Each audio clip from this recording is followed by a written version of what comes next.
Glória a Deus. O tema dessa noite é: no ano da morte do rei Uzias. Isaías disse isso. Nós abrimos no livro do profeta Isaías. Isaías disse isso em Isaías 6. Você vê que Isaías, ele vive algo extraordinário. Isaías vive algo grande. Ele vê a glória do Deus Todo-Poderoso. Ele vê o trono de Deus. Ele tem uma visão e ele vê anjos. E os anjos estavam louvando a Deus. Aqui ele descreve, ele vê os anjos dizendo: Santo, Santo, Santo é o Senhor dos exércitos. Ele vive a maior experiência da vida dele. E quando ele vive essa experiência, no ano da morte do rei Uzias. Eu aprendo então que nem toda morte é ruim. E quando você tem Jesus, nenhuma morte é ruim. Porque Jesus é a esperança da vida. E Jesus é a ressurreição. Mas antes, para você entender o porquê, o propósito dessa palavra, eu preciso te apresentar quem foi o rei Uzias. Uzias foi filho de um outro rei chamado Amazias. Ele começa a reinar com 16 anos de idade. Um adolescente, tendo que reinar sobre uma nação. Só que independente da idade, o Espírito de Deus estava sobre ele. E eu posso declarar que se o Espírito de Deus está sobre alguém, independente da idade que essa pessoa tem, ela pode ter 15, ela pode ter 16, ela pode ter 70 ou 80 anos, mas se ela tem o Espírito Santo de Deus, ela faz coisas que até o homem duvida, que todo mundo duvida, coisas extraordinárias, coisas grandes. Então Uzias, ele foi um dos reis que mais tempo governou Israel. Porém, para você ter uma ideia do poder, antes de falar o porém, para você ter uma ideia do poder ainda que Uzias tinha, ele descobriu armas, ele acabou produzindo armas que nenhum exército tinha. Você pode acompanhar a história de Uzias em 2 Crônicas, no capítulo 26, depois você lê, você vai ver tudo isso que eu estou falando lá. 2 Crônicas, capítulo 26, fala que ele fabricou armamentos, e foram os primeiros armamentos que lançavam pedras, que antigamente eram muitas batalhas de espada, batalhas através de escudo e espada, era o máximo, ou lança. Só que aí Deus deu a ideia para ele, e ele vai e ele faz como se fosse um trator, e esse trator tinha como se fosse um enorme estilingue, uma cama, tipo uma cama elástica. Nessa cama ele colocava as pedras, e as pedras eram lançadas, e ele matava muitos inimigos ao mesmo tempo. Então ele ficou muito conhecido no mundo inteiro. Ele conquistou muitas nações por esse poder bélico, porque o Espírito de Deus estava sobre ele. Então ele ficou conhecido, ele dominou territórios, nações começaram a pagar impostos para o rei Uzias. Uzias ficou famoso, as pessoas tinham medo de Uzias. Outras nações, ao invés de enfrentar Israel, agora queriam fazer aliança com Israel. Mas, agora vem o porém, Uzias, ele se deixou levar pela fama. Uzias se deixou levar e ficou arrogante. Uzias se deixou levar e ficou soberbo. Uzias se deixou levar e ele se tornou independente de Deus, ao ponto dele ter um final catastrófico. Uzias tem um final catastrófico. Um homem que começou a reinar com 16 anos, que Deus capacitou ele para deu vitória, deixou ele famoso, levantou ele, fez as nações ficar com medo dele, outras fizeram aliança com ele. Agora esse homem, simplesmente, ele acha que ele não precisa mais de Deus. Ele acha que agora tudo que ele conquistou foi pelo esforço dele, foi pela sabedoria dele, foi pelo empenho dele, e nada foi pelo Espírito Santo de Deus. Até aí Deus ainda estava tendo paciência, porque Deus é muito paciente, muito. O Deus que a gente serve, Ele é muito paciente. Olha para quem está do seu lado e fala assim: o Deus que você serve é muito paciente. Fala assim: o Deus que você serve tem muita paciência. que se fosse o pastor Éder, já não teria toda essa paciência.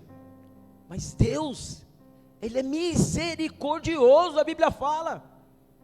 Deus, Ele é compassivo. Compassivo. A Bíblia fala que o nosso Deus, Ele é tardio em irar-se. Olha só o que a Bíblia fala. Deus prefere perdoar do que perder. Mas chega um momento em que as pessoas vão longe demais. E Uzias foi longe demais. Sabe o que ele fez? Pergunta para mim, o que ele fez, pastor? Ele entrou no templo de Deus, até o momento que ele estava sendo arrogante lá fora. Problema é dele, problema pessoal dele, problema particular dele.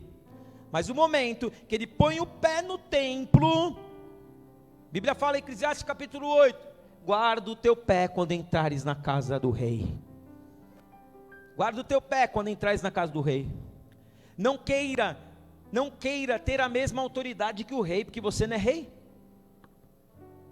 Porque às vezes a gente está vivendo um tempo de tanta arrogância, que as pessoas não respeitam mais nada, as pessoas não respeitam nem a igreja, as pessoas querem ser independentes espiritualmente. Por isso que nós vemos aí os nômades da fé. Quem são os nômades da fé? Aqueles que passam por uma igreja, passam por 2 igrejas, passam por 3 igrejas, passam por 4 igrejas, e nunca param em lugar nenhum. E Uzias entra no templo, sabe o que ele faz? Ele pega um sacrifício, e ele vai, e ele entrega esse sacrifício de oferta a Deus. Ele usurpa o serviço sacerdotal, ele usurpa o serviço do sacerdote. Ele achava que ele podia, mas ele não podia. Só o sacerdote poderia entregar ofertas a Deus, queimar sacrifício a Deus, entrar no Santo dos Santos. Agora ele se acha no direito, porque ele era Uzias. Eu sou Uzias, eu posso tudo. Já que o sacerdote, fica tranquilo, eu sou rei. Ele despreza o sacerdote, ele pega o sacrifício e ele vai e faz ele mesmo. Ele entrega o incenso para Deus, e o sacerdote avisa ele: se você fizer isso sem autorização de Deus, você vai ficar leproso. E a palavra fala que ele desobedece. Ele desobedece e entrega aquele sacrifício, aquele incenso. E a palavra fala que naquela mesma hora ele fica branco como a neve, ele fica leproso. E pior, ele morre leproso. Apesar de toda a grandeza que ele tinha, apesar de toda a riqueza que ele tinha, ele é colocado numa casa separada. Um homem honrado, um homem conquistador, um homem cheio de autoridade, um homem famoso, agora tem que morar numa casa separada, porque naquela época o leproso, ele não poderia viver em sociedade. Então ele é colocado numa casa separada, e ali as pessoas iam lá só para dar comida para ele, mas não podia ter contato para não pegar lepra. O que fez isso com Uzias? O que fez um homem com tudo para dar certo? Começa a reinar com 16 anos, um homem que só teve vitórias, agora ele tem a maior derrota da sua vida. Porque não agradeceu, porque não reconheceu que tudo que ele tinha vivido na vida dele foi Deus que tinha feito. E aí então começa a história do profeta Isaías. Agora faz sentido Isaías 6:1, quando ele diz: no ano da morte do rei Uzias, eu vi o Senhor. Faz sentido agora o que Isaías falou? Porque junto com Uzias morreu a soberba, junto com Uzias morreu a independência espiritual, junto com Uzias morreu a imaturidade, junto com Uzias morreu a terra que estava doente. Tudo isso foi embora com Uzias. Agora então a terra estava liberada para ver aquilo que Deus tinha para fazer. A experiência então de Isaías foi extraordinária. No ano da morte do rei Uzias, ele vê o trono de Deus. E o que significa isso? Significa que ele deixa de olhar para um trono de um homem e ele começa a olhar para o trono de Deus. E mais profundo que isso ainda, porque o trono representa governo, ele deixa de ser governado pelo homem e começa a ser governado por Deus. Ele deixa de ficar achando que Uzias era o cara, e agora ele começa a ver que havia um cara que era maior do que esse cara, havia um rei que era maior do que esse rei, e esse rei, a Bíblia fala que ele é o rei dos reis, o Senhor dos senhores. Isaías, ele vê a glória de Deus, e eu quero declarar em nome de Jesus Cristo, que nessa noite você vai ver a glória de Deus. Mas para você ver a glória de Deus, Uzias tem que morrer da tua vida. Para você ver a glória de Deus, você precisa que Uzias morra, e eu profetizo em nome de Jesus que vai morrer nessa noite. Você vai sepultar o Uzias que te impede de ver o Senhor nessa noite. Qual que é Uzias? Uzias pode ser um sentimento dentro do teu coração que está contrário àquilo que é a palavra de Deus. Uzias pode ser um relacionamento. Uzias pode ser uma pessoa que você idolatra, aquela pessoa é Deus para você. Uzias pode ser a tua independência espiritual, de resolver a sua vida, e criar maturidade, e falar, não, eu fui plantado aqui nessa igreja, então se eu fui plantado aqui nessa igreja, eu vou frutificar. Uzias é você realmente cair em si, porque se você não cair em si, a lepra vai te pegar, e se a lepra te pegar, você vai ficar isolado, porque a Bíblia fala que o rebelde, ele habita em terra estéril. Mas eu não vou ser rebelde, porque Uzias vai morrer na minha vida em nome de Jesus. Se há alguma coisa, pode aplaudir ao Senhor, porque se há alguma coisa que ainda eu guardo no meu coração, se há alguma coisa que não é do agrado de Deus ainda na minha vida, essa coisa representa Uzias. Mas Uzias vai morrer em nome de Jesus.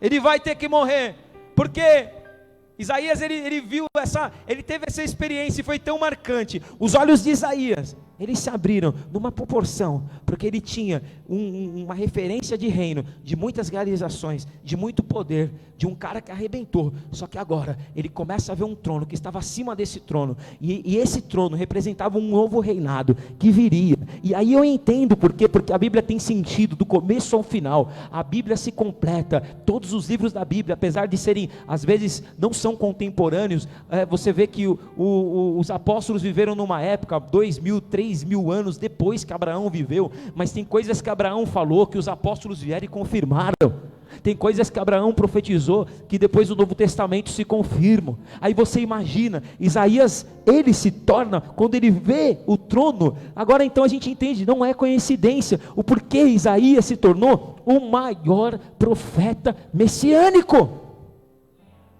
Quem é o maior profeta messiânico? O que é um profeta messiânico? O que é um profeta messiânico? Que anuncia a vinda de um Messias. Se você vê, Ezequiel não foi o maior profeta messiânico, falou de Jesus, mas não foi o maior profeta messiânico. O Jeremias foi o profeta chorão, falou também do que aconteceria no futuro, mas não foi o maior profeta messiânico. Você vê na Bíblia, tem muitos profetas. Moisés, que foi aquele que falou com Deus face a face, mas não foi o profeta messiânico. Mas Isaías, ele foi o maior profeta messiânico. Por quê? Porque ele viu o trono do rei. Ele viu o trono do rei. E ele escreve Isaías capítulo de número 9. Aleluia! Porque o menino nos nasceu, um filho se nos deu, o governo está sobre os seus ombros, o cetro está na sua mão. Eu não preciso mais de Uzias, eu tenho um rei maior do que Uzias, que verdadeiramente vai me salvar. Eu não dependo mais da estrutura de Uzias, eu dependo de Deus, eu dependo desse rei. E como ele é maravilhoso, porque eu estou vendo anjos louvando o nome dele. E ele falou assim: eu vou morrer, porque eu sou um homem de impuros lábios. E o Senhor fala: você não vai morrer, porque o que tinha que morrer já morreu, que era Uzias. E agora eu vou mandar uma tenaz do altar, uma brasa viva, toca nos teus lábios, para você falar o que eu vou te mandar você falar. Tudo que você está vendo você vai falar, porque o profeta só fala do que ele vê. O profeta só fala do que ele vê. E eu profetizo que você vai começar, Deus vai abrir, a primeira coisa que vai acontecer na tua vida, que aconteceu com Isaías, Deus vai abrir a tua visão. Você não entendeu o que eu falei? Eu vou repetir para você glorificar. Deus vai abrir a tua visão. Deus vai abrir a tua visão a respeito de muita coisa. Não se assuste, até o teu próprio respeito, Deus vai abrir a tua visão. Deus vai te dar um dom, eu profetizo que Deus vai te dar um dom, que é o dom do discernimento. O dom do discernimento é melhor que o dom de profecia, porque o dom do discernimento, você chega e você dá a mão para a pessoa, e Deus te dá a ressonância magnética. Ninguém precisa te contar, porque você sabe se é pilantra, se você sabe que não presta, você sabe se a pessoa é uma pessoa que vai te enganar, você já sabe tudo. Então eu quero declarar em nome de Jesus que esse dom está sendo dado, porque a tua visão está sendo aberta.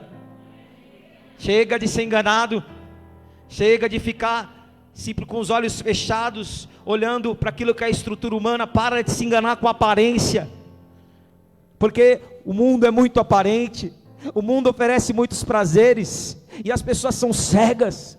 Graças a Deus que agora estão cancelando os carnavais, não é verdade? Graças a Deus, tem muita gente que Deus está abrindo a visão desse povo, porque o ano passado aconteceu a mesma coisa, e foi o pico que aconteceu. Aí como que nós acabamos de sair de uma situação dessa, e agora a gente vai comemorar o quê? 500 mil mortes, 600 mil mortes. Acorda, povo, abre a visão, povo, abre a visão, porque vocês estão morrendo, vocês não estão percebendo, o juízo de Deus está sobre a terra, e aí daquele que estiver longe do Senhor. É tempo de nós nos aproximarmos do Senhor, é tempo de nós abrirmos a nossa visão e vermos a glória do Senhor.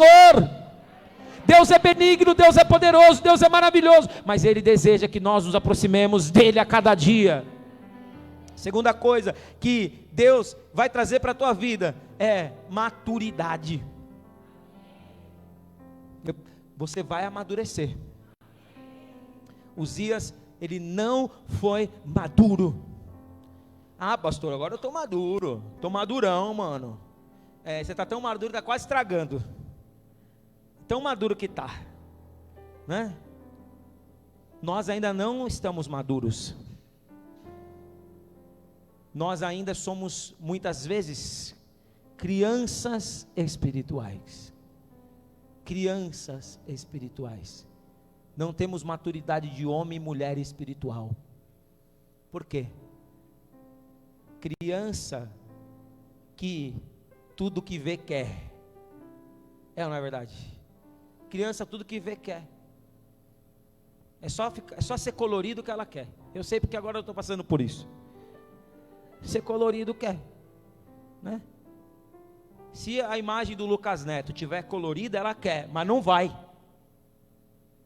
Se a imagem do Felipe Neto tiver colorida, ela quer.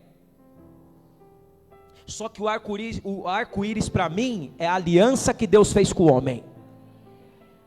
Não vou falar mais, que já entendeu. O arco-íris para mim é a aliança que Deus fez com o homem. Quando eu olho para todas as cores do arco-íris, o que me traz a lembrança? Deus me ama. Olha para quem está do sofá, fala: Deus te ama. Porque Deus, Ele colocou um arco no céu e disse assim: isso aqui vai ser a prova do meu amor pela humanidade. Eu profetizo, Deus vai te dar, olha aqui para mim, queridos, Deus vai te dar maturidade. Deus vai te dar uma maturidade tão grande, tão grande, tão grande, que nada vai te tirar mais da igreja. Porque eu sou maduro. Uma pessoa que não falou a paz, não me ama, estou indo embora. Você vai ser maduro. Você vai ser madura espiritualmente, vai entender. Você quer que uma pessoa te dê a paz? Quer? Faz igual meu pai faz. Aí não tem perigo. Ele vai de pessoa em pessoa e fala, olha no olho dela e fala: a paz do Senhor, meu irmão. Aí não tem como a pessoa não te dar a paz, porque você olhou no olho dela e falou: a paz do Senhor, meu irmão. Aí você não vai ficar melindrado que ele não te cumprimentou, porque você foi lá e cumprimentou. Isso é maturidade, irmãos. Maturidade espiritual, né? Você dá, até ontem, até eu achei legal, até bonito ontem, porque a gente estava no futebol, E vocês sabem que, mais uma vez, né, as imagens não mentem. E aí, depois do segundo tempo, estava todo mundo cansado, um calor danado. E aí chegou o Diogo, o baixista que toca de manhã, chegou atrasado. E aí meu pai falou assim: ô Diogo, entra no meu lugar. Aí foi muito engraçado, porque o Diogo, na hora que o Diogo foi entrar, parecia jogo mesmo. O Diogo, tipo, querendo entrar, e ele veio correndo e falou: a paz do Senhor, Diogo, entra no jogo. Falei, caramba, até aqui ele está dando a paz do Senhor para entrar e sair do jogo. Mas é verdade, tem que ser assim mesmo. Ah não, pastor, é jogo. Tem que ser assim mesmo, porque até o nosso jogo é diferente. Até o nosso jogo tem a presença de Deus. Até o nosso jogo não tem briga. O nosso jogo não tem palavrão. O nosso jogo não tem cerveja no churrasco. A gente se embebedou de Coca-Cola, mas cerveja não tem. Nem caipirinha, nem droga, nem maconha. Por quê?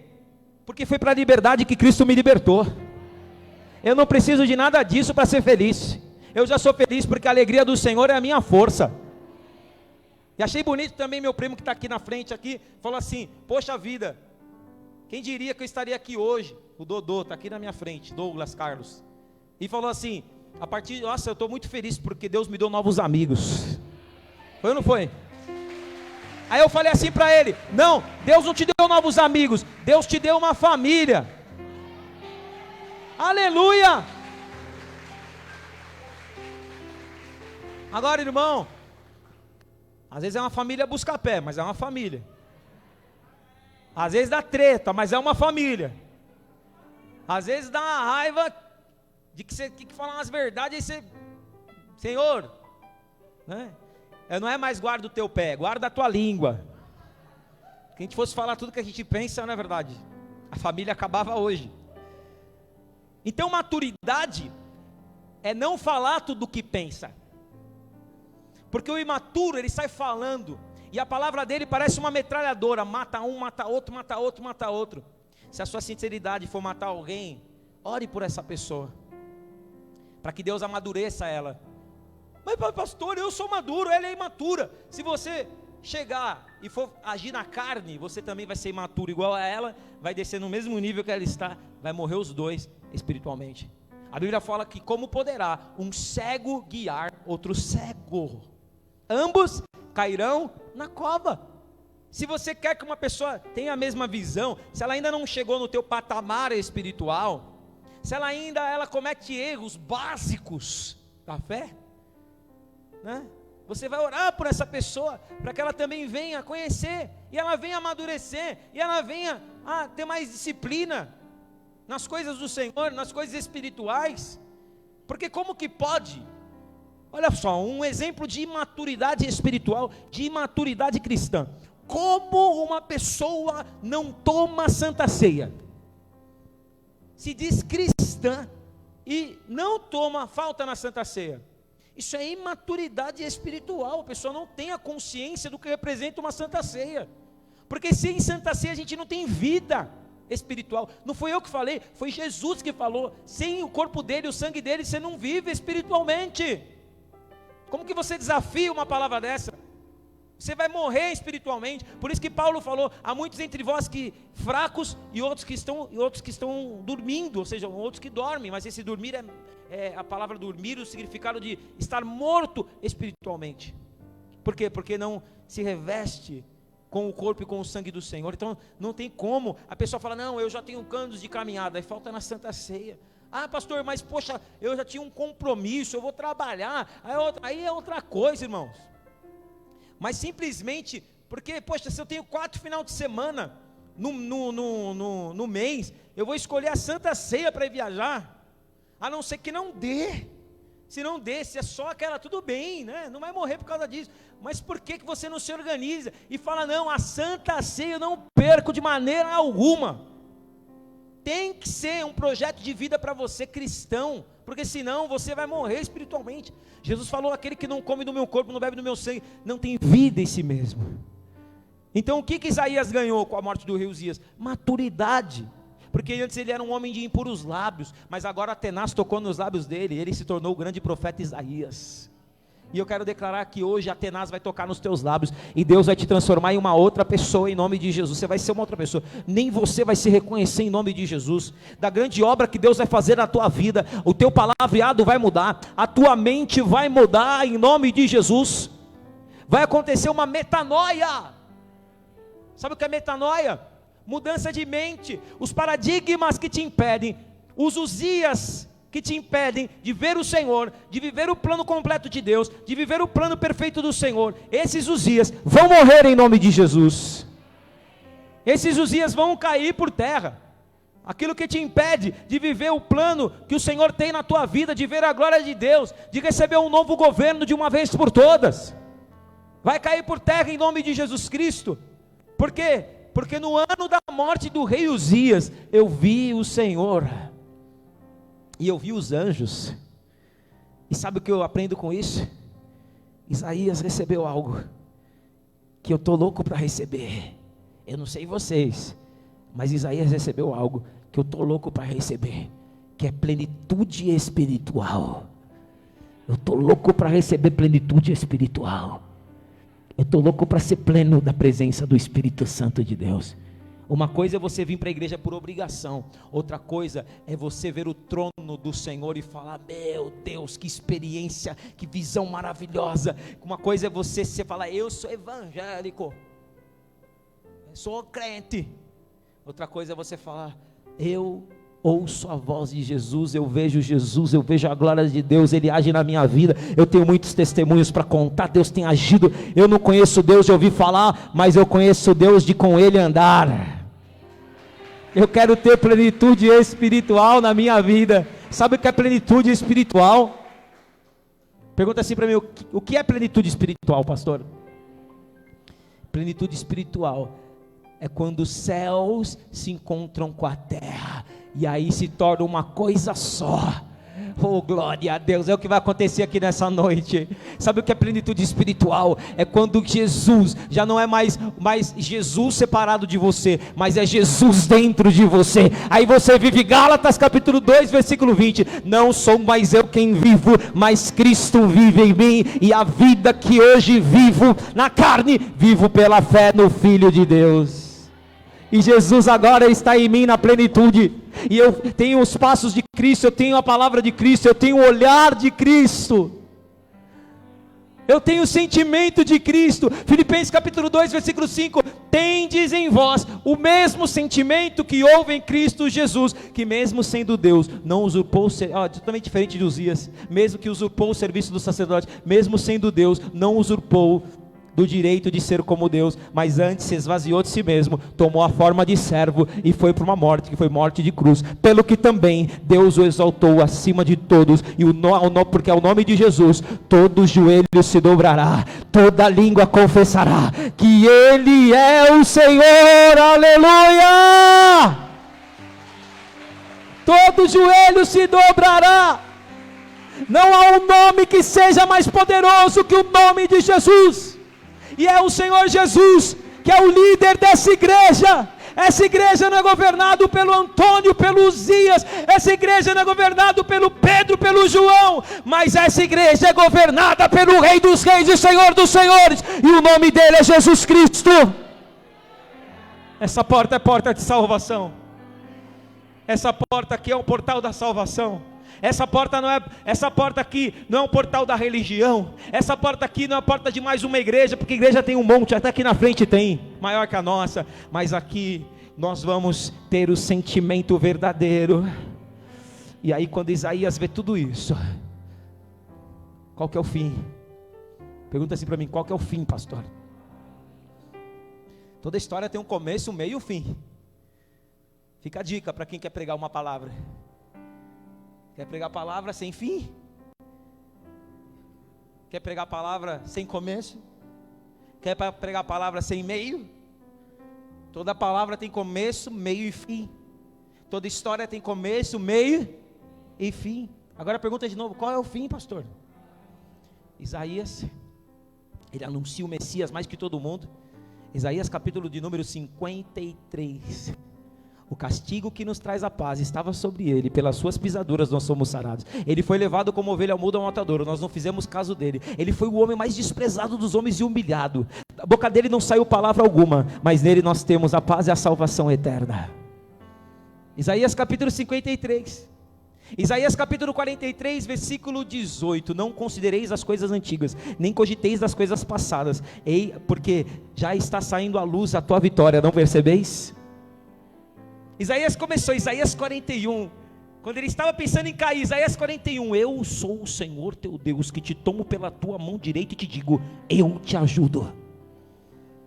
Isaías capítulo 35, versículo 8, e ali haverá um caminho santo, o imundo não passará por ele, mas ele será para os salvos. Nesse caminho não vai ter lobo, não vai ter animal feroz, não vai ter profeta do Pix, mas vai ter homens cheios do Espírito Santo, que vão falar no nome de Jesus gratuitamente.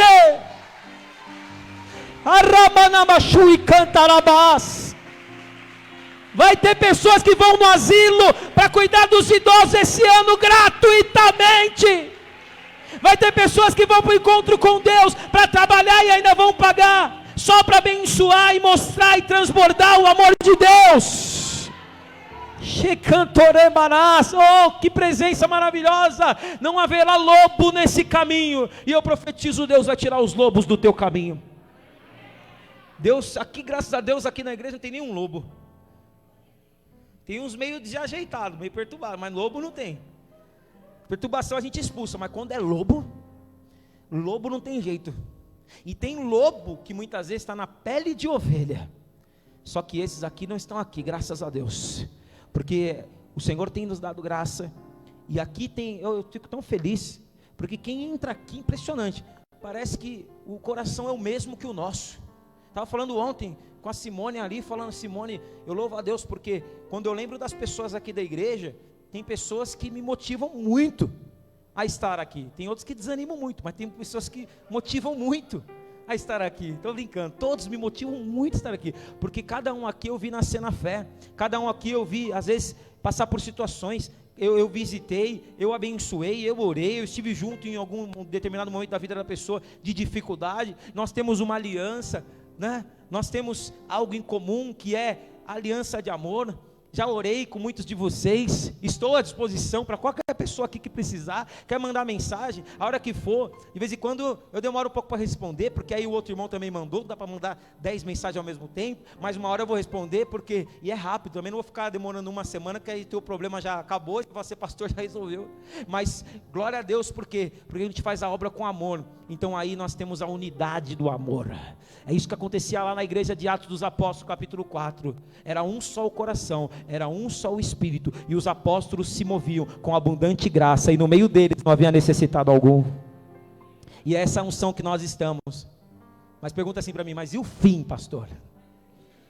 Isaías, ele começa a viver essa experiência tão maravilhosa. Ele começa a entender que agora ele era uma outra pessoa. Ele tinha vivido uma grande transformação na vida dele. E aí então ele entende que o melhor tempo da vida dele era nesse momento. Ele entende que ele tinha que deixar os dias de lado. Ele foi purificado, e agora ele seria um instrumento de Deus. E eu falo isso porque eu estou vendo aqui muitos instrumentos de Deus. Eu estou vendo aqui pessoas que serão usadas pelo Espírito Santo. Eu estou vendo pessoas aqui que você tem bloqueios, usias na tua vida, mas vai ser sepultado e Deus vai te usar como Ele quer.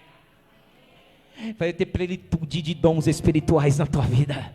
Muitos vão receber dons, como aconteceu no encontro com Deus. Pessoas que não eram batizadas nem nas águas foram batizadas com o Espírito Santo. Porque Deus, Ele está ansioso no sentido não de doença, ansioso no sentido de expectativa. Deus está na expectativa de colocar dons sobre instrumentos que querem ser instrumentos. E eu profetizo, Ele vai te usar como instrumento nas mãos dEle. Sabe por quê? Agora eu termino. Porque Isaías foi chamado. E o que ele disse quando ele foi chamado? Você lembra? Aqui no capítulo 6, quando ele foi chamado, o que ele disse? Eis-me aqui. Não foi isso que nós lemos? E o Senhor disse assim: quem há de ir por nós? Aí ele falou: quê? É isso que eu quero para a minha vida. Aquele Uzias lá não era fichinha perto do que eu estou vendo. Eis-me aqui, Senhor. Envia-me a mim. Não pode ser outro, não. Sou eu. Me usa como tu quiseres, me manda onde tu quiseres, faz da minha vida o que o Senhor quiser, e tudo que me atrapalhar, Senhor, tira da minha vida. Isaías anunciou a vinda de quem? Do Messias. E quem é o Messias? Você também vai anunciar. Deus está te chamando para anunciar algo. Olha para quem está do seu lado e fala assim: como Isaías, Deus está te chamando para anunciar algo. Isaías anunciou a vinda e você vai anunciar o quê? A volta do Messias. Isaías anunciou a vinda do Messias, e eu fui chamado, a igreja Restaura foi chamada. É por isso que a nossa pregação mudou, porque eu entendi, nós não viemos para pregar o carro novo, a casa nova, o dinheiro na conta, nós viemos para pregar que Jesus está voltando, e nós estamos no mesmo barco anunciando a volta do Messias. Está muito perto, é eminente, a volta dele e os seus anjos no céu. A Bíblia diz em Mateus 24, assim como um raio do oriente para o ocidente, assim será a volta do Filho do Homem. Os que estiverem no campo, não peguem nada que caiu no chão, não vai dar tempo. Haverá dois numa cama, um será deixado, o outro será levado. O que significa isso? Às vezes você não vai poder nem salvar quem está do seu lado. O tempo para você tentar salvar as pessoas que estão do seu lado é agora, a pregação da palavra. Mas vai chegar um momento que você não vai garantir nem a salvação de quem está dormindo do seu lado. Como a Bíblia fala que o lado esquerdo é o lugar dos bodes, eu sempre durmo na cama do lado direito. Aí depende de onde você entra no quarto. A Fran falou para mim: você acha que você é malandrinho? Depende de como quem entra no quarto. O que é importante, o lado direito e o lado esquerdo, não é um lado literal.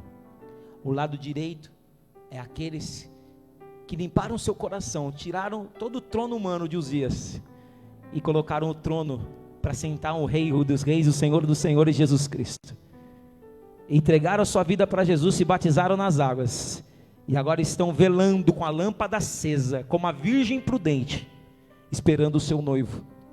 E ela não cochila, e ela tem óleo até de reserva, porque ela sabe que se a candeia apagar, e ainda ela for querer comprar o óleo, talvez não dê tempo de comprar. E nós estamos numa grande colheita, há uma grande colheita a ser feita. Os frutos estão maduros, a seara está madura, poucos são os trabalhadores. Por isso que Jesus falou: orai para que Deus mande mais trabalhadores para essa seara, porque senão muitos frutos não vão ser colhidos até o momento.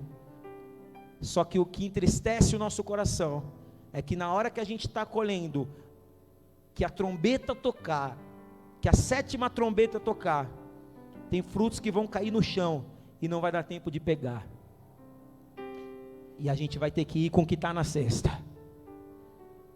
Quando o grande dono da colheita e da seara dizer assim: agora parem de colher, venham com o que vocês colheram, venha como estás. Não é isso que a palavra fala? Venha como estás. E eu pergunto: se Jesus hoje voltasse, como você está? Como está a sua vida com Deus? Como está a sua profundidade com o Espírito Santo? Você tem plenitude espiritual? Você tem uma igreja fixa, onde você fala: eu faço parte desse corpo, que é só um pedacinho do corpo de Cristo, mas eu faço parte, fui plantado aqui, estou dando fruto aqui, e estou esperando o Senhor me chamar? hoje, se Jesus te chamasse, porque às vezes a gente pensa assim que Jesus o grande evento das nuvens do céu, vai demorar, vai demorar, um dia para Deus é como 1000 anos é como um dia, pode ser amanhã como pode ser daqui 10 anos, pode ser na minha geração, na sua geração, ou pode ser na geração da Zoe, qual geração? Só que tem muitos, sabe quantos anos morreu Uzias? 67, é jovem ou é velho? Jovem, né? Ainda mais naquela época antiga que se vivia mais. 67. Aí eu pergunto: a trombeta pode tocar com você para você a qualquer momento.